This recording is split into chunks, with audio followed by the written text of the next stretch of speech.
On prend les armes ce samedi pour vous parler de l'escrime. C'est une discipline olympique depuis le début des JO de l'ère moderne, 1896. Il faut attendre 1924 pour les femmes. C'est le sport qui rapporte le plus de médailles à la France, 123 depuis le début des Jeux.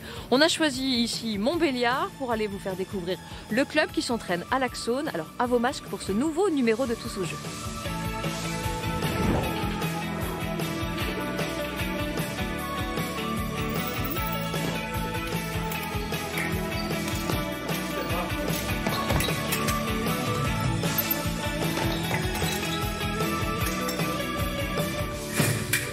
Ce que j'aime bien, c'est que c'est à la fois physique et stratégique, ce qui fait qu'on doit être fort physiquement et aussi intellectuellement, on doit réfléchir.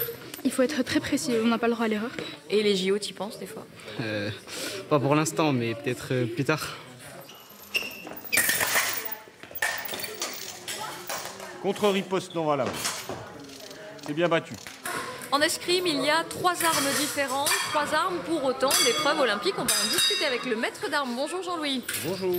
Jean-Louis, quels sont les 3 types d'armes en escrime? Donc, il y a le fleuret, l'épée et le sabre. Est-ce qu'il y a des règles qui s'appliquent différemment en fonction de l'arme? Donc oui, alors l'épée c'est l'arme de duel, donc on peut toucher partout et il n'y a pas de règle de priorité, c'est le premier qui touche, donc qui marque le point. Le fleuret et le sabre, il y a des règles de priorité. Et est-ce qu'il y a des zones en fait, est-ce qu'on peut toucher tout le corps? Donc à l'épée, oui, on touche partout, parce qu'à l'origine c'était l'arme de duel, donc on pouvait toucher partout pour tuer son adversaire.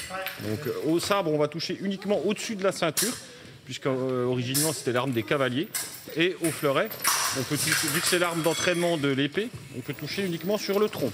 Et on va parler à présent d'une des licenciées ici des Lions de Montbéliard, Eva Lacheret. Eva Lacheret, elle fait partie des espoirs pour les Jeux Olympiques de Paris. Elle est à Paris pour s'entraîner, aussi pour monter son entreprise. Elle nous a envoyé sa story, regardez. Salut France 3, c'est Eva Lacheret, athlète en équipe de France d'escrime et récemment chef d'entreprise. Et je vous invite à passer cette journée avec moi. Donc ce week-end, on était en Coupe du Monde à Paris pour le challenge Mazar. Et avec l'équipe de France, on a terminé 2e. Donc là, on a eu quelques jours de repos et on reprend l'entraînement aujourd'hui.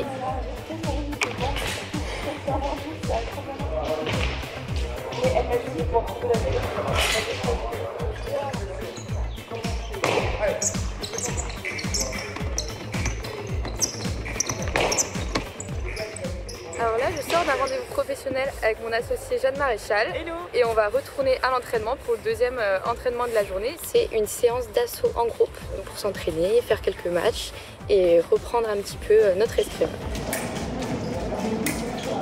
Alors ça y est, il est 20h30, la journée est presque finie, il me reste juste un rendez-vous avec mon avocate par rapport à l'entreprise.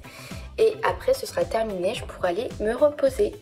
Et on croise les doigts, bien sûr, pour que Eva soit dans l'équipe olympique. Alors, vous l'avez sans doute remarqué depuis le début de cette émission, il y a des fils partout, puisqu'en fait, les fleurettistes, Jean-Louis, ils sont branchés pour pouvoir, en fait, compter les points. Et tout à l'heure, je voudrais revenir sur cette histoire de priorité. Est-ce que vous pouvez me réexpliquer? Bien sûr, bien sûr. Alors d'abord, ils sont branchés. En fait, c'est pour matérialiser la touche. Et donc, pour l'histoire de priorité, en fait, on va toujours donner la priorité à l'attaque. Donc voilà, l'attaque qui peut toucher, ok. Et après, nous, si notre adversaire nous attaque, pour pouvoir reprendre cette priorité, on va faire une parade suivie d'une riposte. Et là, on a repris la priorité. Voilà. Mais est-ce qu'on a marqué le point? Oui. Et si on le touche dans la surface qui est matérialisée par la cuirasse électrique.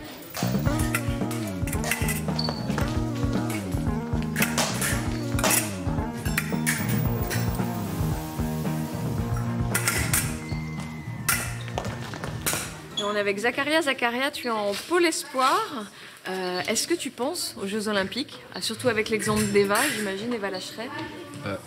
Oui, j'y pense, mais pas pour tout de suite parce que je reste encore jeune. Et ce 2024, c'est que l'année prochaine et il y a encore beaucoup de travail pour arriver au niveau des meilleurs. Quelles sont les qualités qu'il faut pour être un bon fleurettiste? Il faut être vif parce que c'est un sport où tout va vite. Il faut être motivé parce que c'est pas toujours facile.